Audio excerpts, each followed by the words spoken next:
Vamos aí para mais uma videoaula do professor Germano aqui no ESA Pariquaraçu, direto do Química G, o canal do professor Germano lá no YouTube, beleza? Então vamos lá. E aí, vocês estão gostando? Gostaram do meu avatar? Eu gostei, sabe por quê? Porque ele parece bem mais novo que eu, né? Tem um jeitão, tal, barba branca, mas é bem mais novo que eu, né? Beleza, espero que vocês tenham gostado, tá? Então vamos lá, segundo ano. Vamos começar com as atividades mínimas. Caderno de exercícios 3, capítulo 4, página 57, perdão. Então vamos lá, exercício número 1. Veja as composições do hambúrguer e do pão dados no quadro abaixo. Então, no hambúrguer de 100 gramas, eu tenho 24 gramas de proteína, 20 gramas de gordura e 56 gramas de água. No pão, no pão eu tenho 12,5 gramas de carboidrato, 2,5 gramas de proteína, 1,25 de gordura e 8,75 de água. Vocês veem que aqui, ó, levando em consideração que o hambúrguer é de carne, né? Então o que vai predominar é a proteína, mas também tem bastante gordura, né? O que também tem que se observar, tá? Então vamos lá, utilizando os valores energéticos dados aqui no problema, então 17 quilojoules por grama é de carboidrato, 4 quilocalorias por grama também de carboidrato. E assim aqui as referências. Aí ele quer assim, calcule o valor energético obtido pela ingestão de um pão de 25 gramas e um hambúrguer de 100 gramas. Ou seja, um sanduíche que não vai maionese, não vai manteiga, não vai queijo, não vai nada. Só para a gente ter uma ideia do que isso vai representar, né, no tamanho das calorias. Então vamos lá. Então o que a gente tem que, como é que a gente tem que raciocinar aqui? Eu tenho para cada grama, né, para cada grama aqui, ó, nesse hambúrguer de 100 gramas, 24 gramas são proteínas, tá? Então quanto de energia, né, em quilocalorias ou em quilojoules isso representa? Vai representar, né, eu tenho aqui, ó, 4 quilocalorias por grama, então vai ser 24 vezes 4, né? E aí eu tenho o valor em quilocalorias. Então vamos ver aqui, eu já coloquei aqui, né? Então o primeiro aqui, então nós vamos colocar aqui, ó, gorduras em relação ao pão, né? Em relação, vamos começar pelo pão. Então eu tenho 4 quilocalorias por grama. Eu tenho 1,25 de gordura, né? De ponto de gordura. Então o total vai ser 5 calorias, tá? O hambúrguer, por sua vez, gordura, eu tenho 20 gramas de gordura, né? E eu tenho para cada a mesma quantidade, ou seja, 4 quilocalorias por grama. Então são 80 quilocalorias. Bom, fazendo as contas, né, da gordura, proteína e do carboidrato, e vocês observem aqui, ó, olha só o desastre, né, no carboidrato. O carboidrato realmente é um dos grandes vilões da obesidade, né?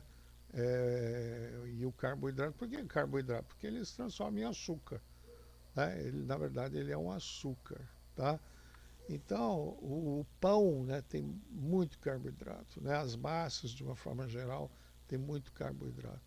Então, o que que você tem que observar? É a quantidade que é representativa. Então, olha só, um pão de hambúrguer, né, um pão de hambúrguer aqui de 25 gramas, não é um pão muito grande, tem 240 quilocalorias. O hambúrguer, por sua vez, vai ter em torno de 160. Então, aqui somando os dois, vai dar um total de 400 quilocalorias. Então veja só, um sanduíche muito simples, né? Muito simples, que não tem queijo, não tem salada, não tem maionese, não tem ketchup, né? Não tem mostarda, ou seja, não tem aqueles outros. Isso dá 400 quilocalorias. Se você somar tudo, né? Provavelmente você vai chegar com certeza, né? Com mais o queijo, então você vai chegar num pão muito, num sanduíche muito simples, tá? Num sanduíche muito simples em torno de 700 calorias, o que é muito. Beleza? Então está resolvida aí a primeira questão. Vamos para a segunda. Determine quantos minutos uma pessoa deve caminhar para consumir a energia obtida na ingestão do lanche, né? Do lanche mencionado no item A, 400 calorias. Então eu sei, e aí ele dá aqui um parâmetro, sabendo que em 1 hora de caminhada você consome 1.100 quilojoules. Né? Então vamos lá, vamos fazer a continha aqui. Então 1 quilocaloria equivale a 4.184 joules, ou seja, 4,18 quilojoules. Né? Então, fazendo a devida, se foi consumido 400 calorias, então o total, né, é só transformar as 400 em quilojoules, vai dar 1.672 quilojoules. Como ele consome 1.100 em 1 hora, ou seja, em 60 minutos, então para consumir as 1.672 temos que caminhar por volta de 1,52 horas, ou seja, aproximadamente 91 minutos, ou seja, 1 hora e meia, né? Levando em consideração 60 mais 30. Então você, para um sanduichinho, merreca, hein? Tem que andar 1 hora e meia. Então, como tem, né? Às vezes tem pessoas que comem 2, 3 sanduíches, né? E ainda quando faz a aposta, come 5, 6. Né? E veja só a quantidade de calorias que é consumida, às vezes, numa brincadeira dessa. E isso, pessoal, não faz bem.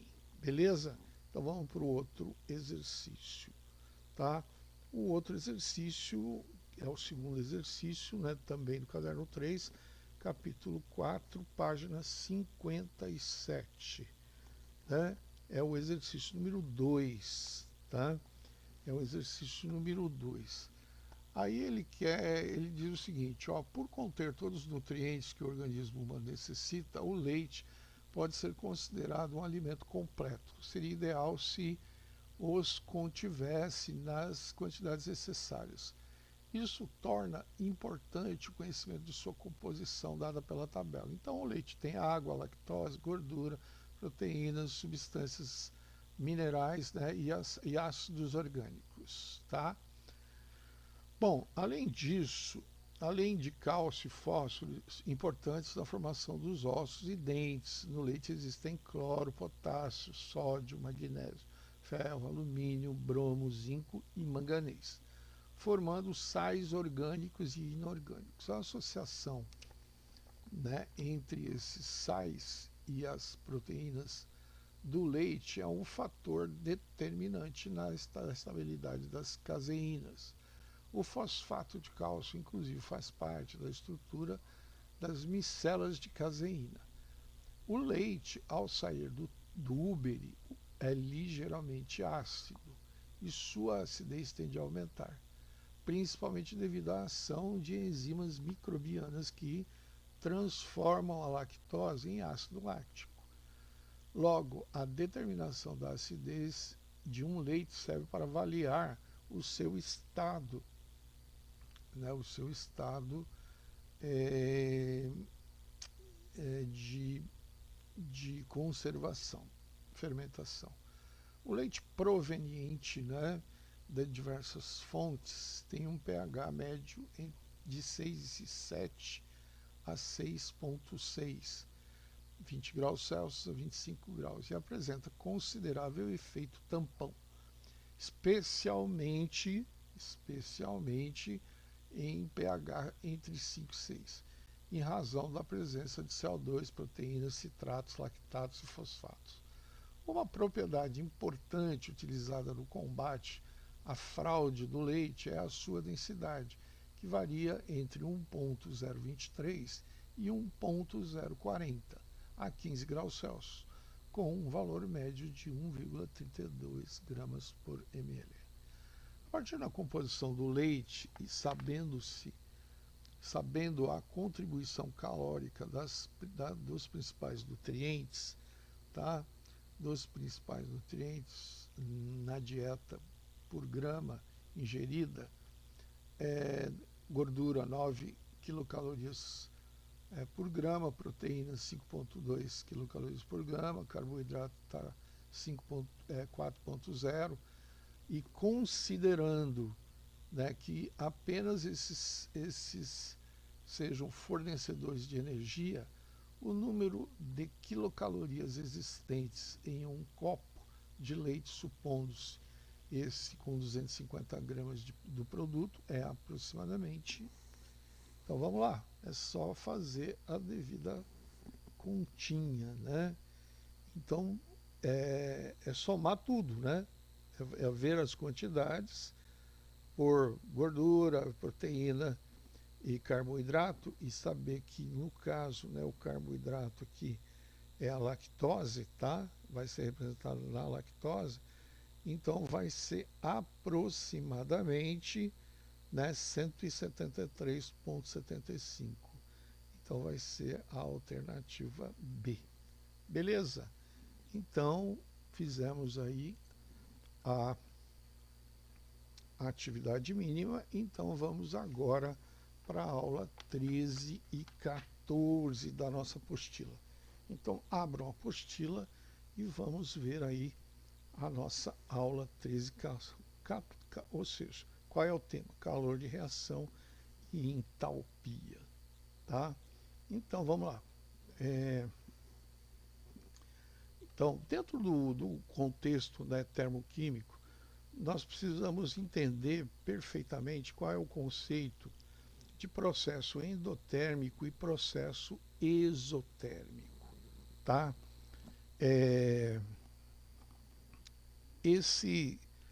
Esses dois processos, eles são super importantes dentro do contexto, né, de você entender perfeitamente como que funciona a termoquímica. A termoquímica é muito simples. Na verdade, é a maneira, né, eu faço uma reação, eu tenho uma reação entre A e B, né, e aí essa reação ela vai me expressar, né, ela vai contribuir para que eu possa poder ter um feeling da reação de alguma maneira, né? Ou ela pode iluminar, ela pode explodir, né? Ela pode se manifestar de várias maneiras. E uma delas de repente, ela pode começar a esquentar, né? De repente também ela pode começar a esfriar, tá? E até se for só essas duas, está muito tranquilo, né?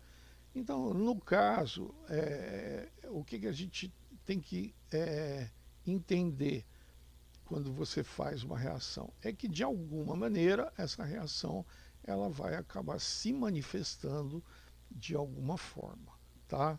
Então, no caso de um processo endotérmico, são aquelas que ocorrem com a absorção de calor. Ou seja, eu tenho o sistema, né? Eu tenho o sistema, e aí o sistema, ele absorve o calor da vizinhança. Essa vizinhança, vamos entender que é o meio ambiente, né? Então, quando que isso ocorre? Quando o sistema está frio, né? Quando ele está mais frio do que o ambiente. Por quê? Como é que o calor caminha? O calor caminha sempre do mais quente para o mais frio. Então, se o sistema tiver mais frio, o calor vai caminhar da vizinhança para o sistema. Então, esse processo a gente vai dar o nome de endotérmico. Então, uma roupa secando no varal, é exatamente o caso, né? A água evapora ao absorver a energia solar. O gelo derretendo, para que a água sólida sofra fusão, ela deve absorver uma certa quantidade de energia que vem da onde? Vem da vizinhança, né? A vizinhança vai estar mais quente e a pedrinha de gelo vai estar ali em torno de 0 graus Celsius. A produção de ferro, né? Ferro metálico, é feito por meio da transformação de um molde hematita, né? Com absorção de 491,5 kJ. Então, eu tenho que colocar energia, né? Ela tem que absorver energia para que a gente consiga produzir o ferro. Né? Uma bolsa de gelo instantânea, mesma coisa, sensação de frio, né? Da bolsa é exatamente isso. Né? Você vai colocar num lugar mais quente, né? E aí você tem essa sensação do frio, por quê? Porque você está mais frio, né? Ou o local que você vai interagir, né? Vamos supor, você está a 36 graus e a bolsa de gelo está em torno de 2, 3 graus. Então, se você coloca ela perto do seu corpo, né, você vai passar o seu calor para a bolsa de gelo. Então, em relação à bolsa de gelo, que no caso seria o sistema, então o processo é endotérmico. Na fotossíntese também é endotérmico, a reação de fotossíntese que se processa em plantas clorofiladas, pois a planta absorve a energia da luz solar. Beleza? Entendido o que é um processo endotérmico? Então, em todos esses casos, podemos notar dois pontos importantes em reações endotérmicas. O sistema ganha calor e o ambiente se resfria. Tá? A variação da entalpia da reação será sempre positiva, maior que zero.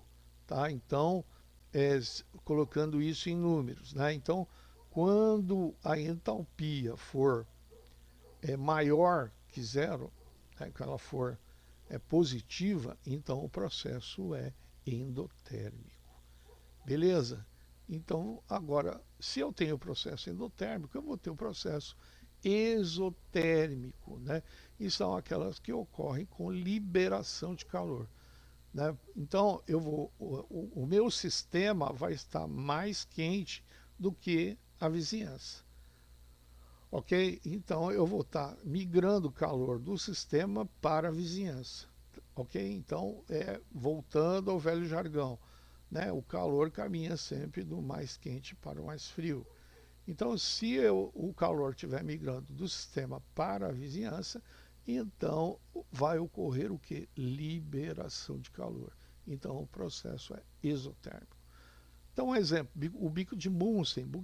Bico de Bunsen é como se fosse o fogão, né?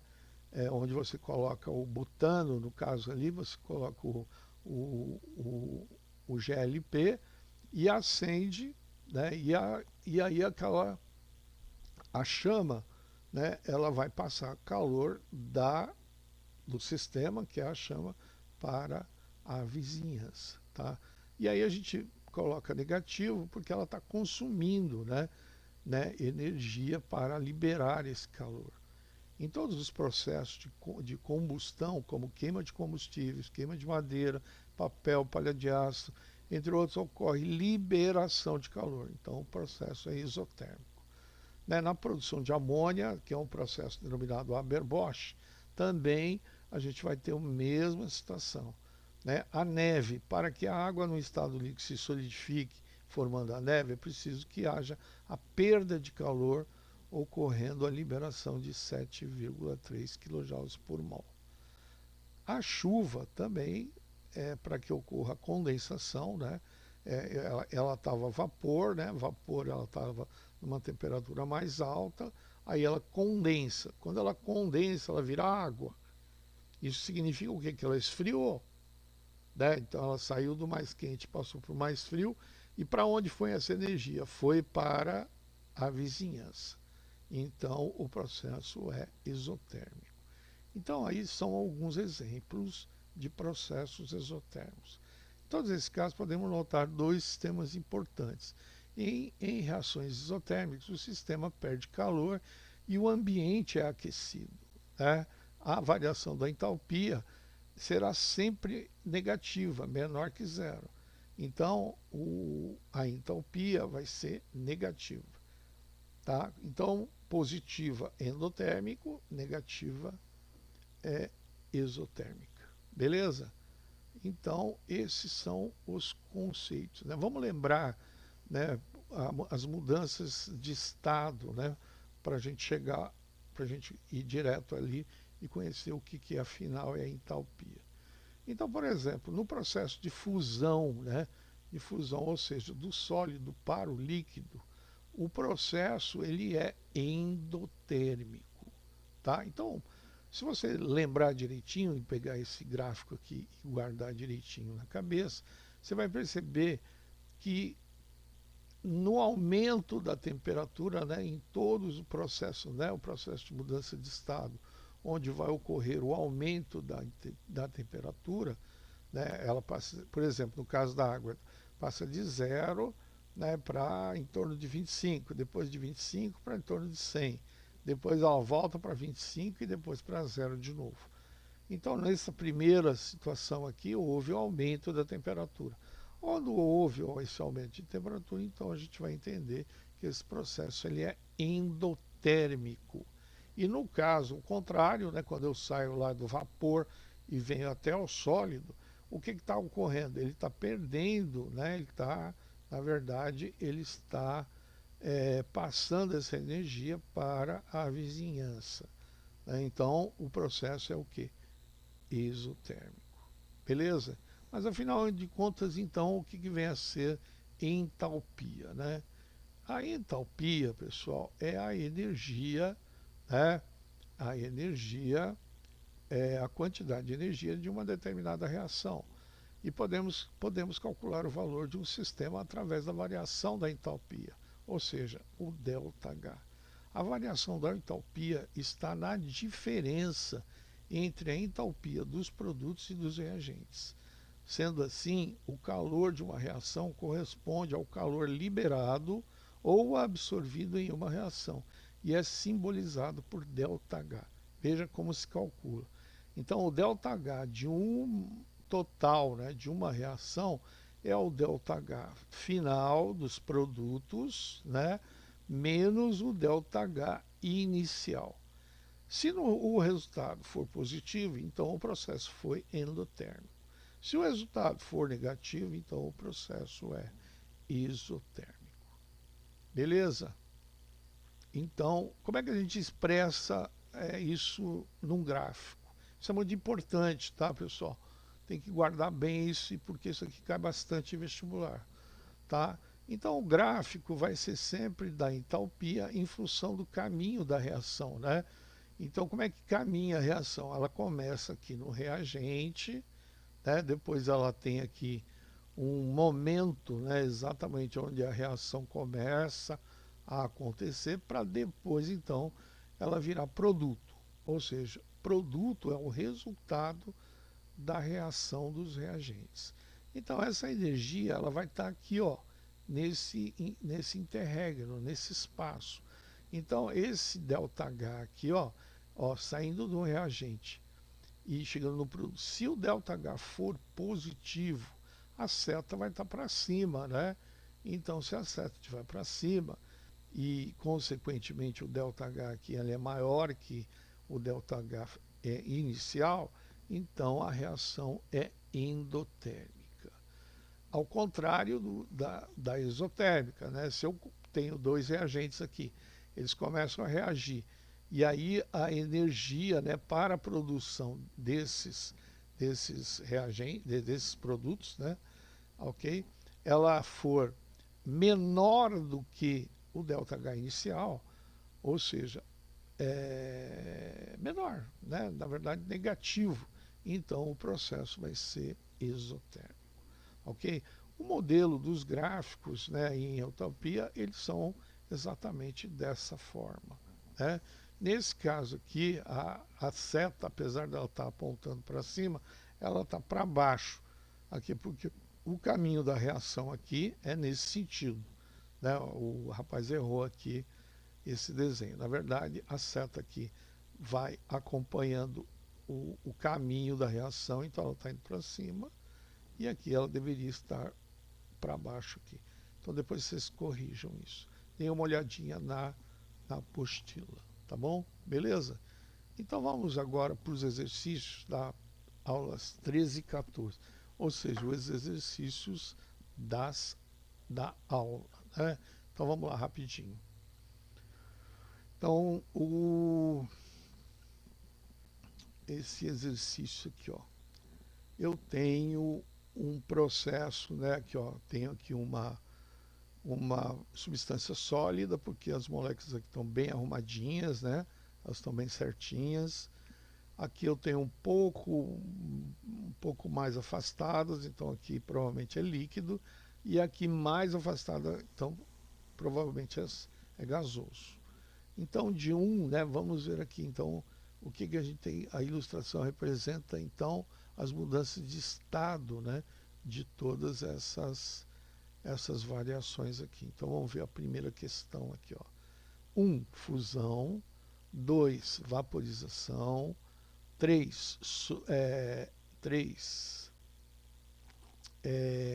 aqui, né, de líquido para sólido, então é solidificação. 4, liquefação e condensação do gasoso para o líquido, e depois o processo de sublimação, tá? Se eu tivesse o contrário aqui, seria ressublimação, tá?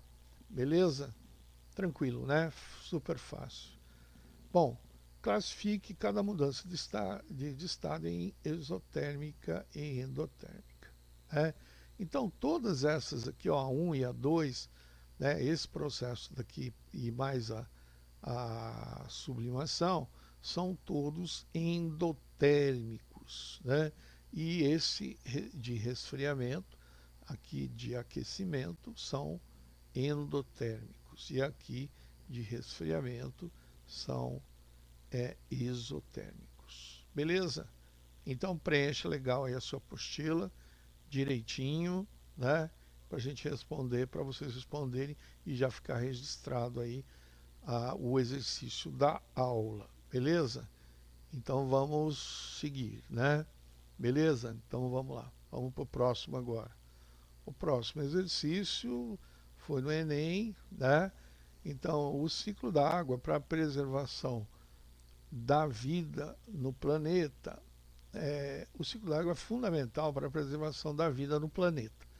As condições climáticas da Terra permitem que a água sofra mudanças de fase, e a compreensão dessas transformações é fundamental para entender o ciclo hidrológico. Numa dessas mudanças, a água ou a umidade da terra absorve o calor do sol e dos arredores. Quando já foi absorvido calor suficiente, algumas das moléculas do líquido podem ter energia necessária para começar a subir para a atmosfera. Esse processo é conhecido como. Isso daqui, na verdade, é uma mudança de estado, do estado líquido para o estado de vapor. Como isso ocorre na natureza, isso ocorre de uma forma natural, então isso significa o quê? Que é lento, né? Que esse processo é lento. O processo de vaporização, quando ele é lento, nós damos o nome de evaporação. Então a resposta é a alternativa C. Beleza? Então vamos seguir em frente, né? Vamos para o exercício 4 e 5. Aí eu tenho aqui uma reação de combustão, né? Normalmente uma reação termoquímica, ela é expressada dessa forma aqui, ó. Então eu tenho aqui, ó, os reagentes, né, ó. Tá vendo, ó, C2H5O, esse aqui é o etanol. Aqui a queima do etanol é o que acontece dentro do carro do seu pai, né? Dentro do carro do seu amigo, na moto, né? Nos motores movidos.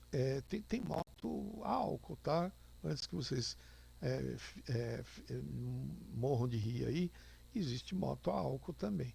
Não decolou muito, mas existe, tá? Então, o etanol aqui ele está sendo queimado pelo O2. Isso é uma reação de combustão, né? Então, eu tenho aqui os meus reagentes e aqui eu tenho os meus produtos. O que que forma? Forma CO2 e água, né?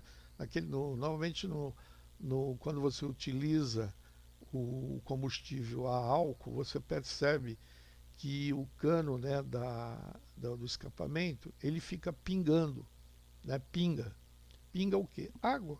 É a água do processo de condensação. E o resto é CO2, tá?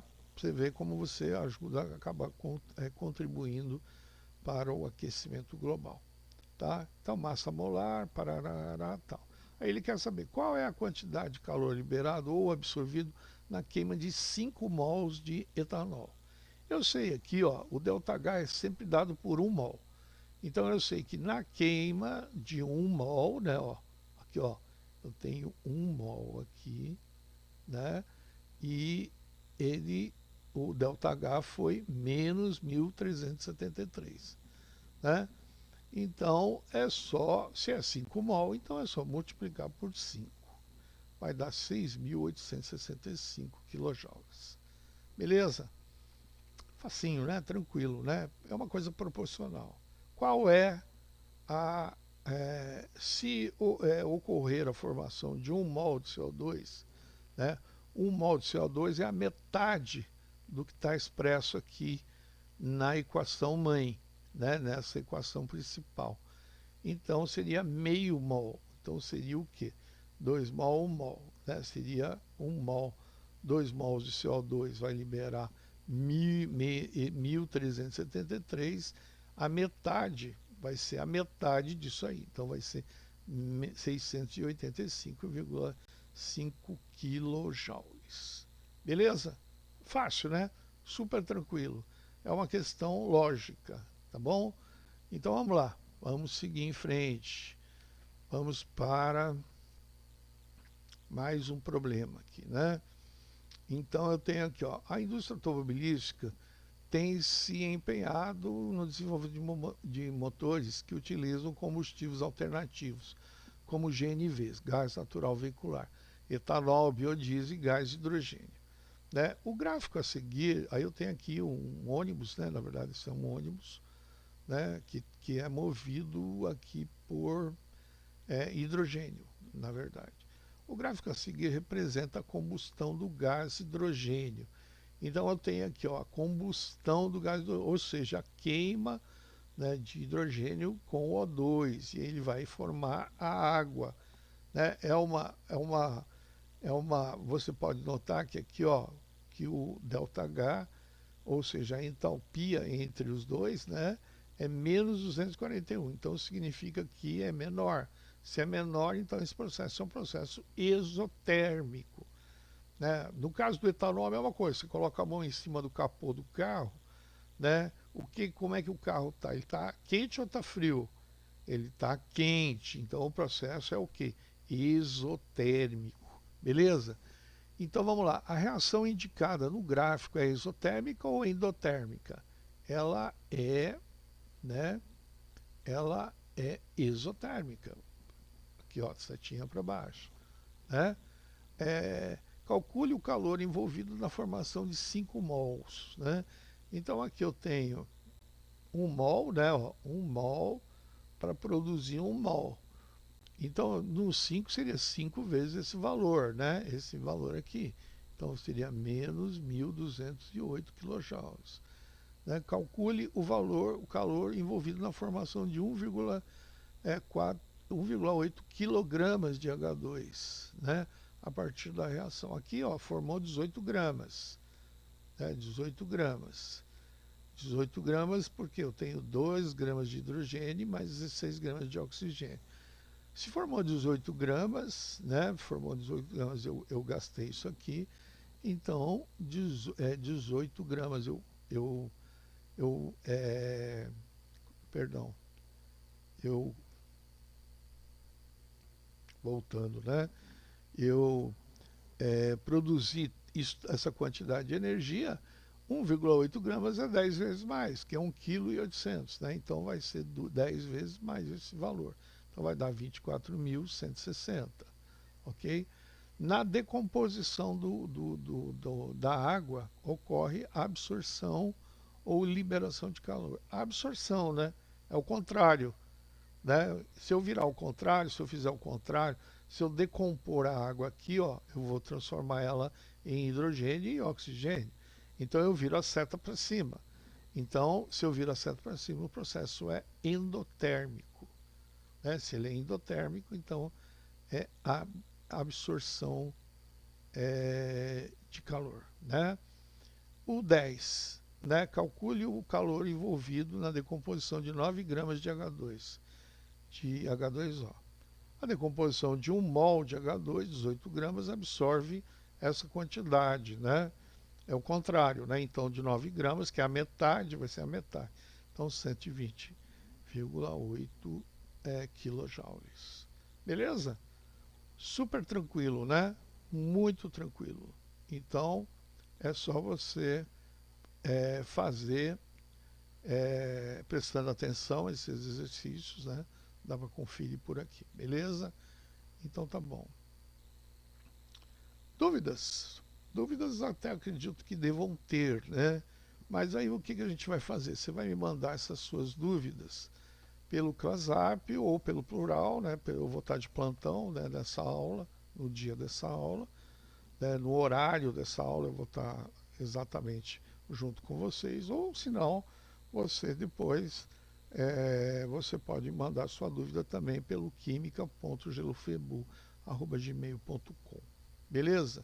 Pessoal, pega a apostila, revê esse capítulo direitinho, pega o livro-texto, né? O livro-texto é muito importante, né? Pega aí, você pegando meia hora, você vai ler essa parte, né, de processo exotérmico, processo endotérmico e entender direitinho para a gente poder prosseguir, porque as coisas até vão complicar um pouquinho mais depois. Beleza? Então tá bom. Vamos fazer, não esqueçam de fazer as atividades mínimas e complementares para a próxima aula. Beleza? Tá bom? Então estão aqui as referências, né? É só você olhar aí na sua apostila e você fazer. E aí nós vamos discutir algumas delas na próxima aula. Beleza? Então tá bom, pessoal. Por hoje é só, né? Tô morrendo de saudade de vocês. Um grande abraço para vocês, tá? Um abraço bem apertado. Um beijo no coração, tá? E fé que a gente vai passar por tudo isso de uma forma muito tranquila. Beleza, pessoal? Grande abraço, um beijo, tchau, tchau.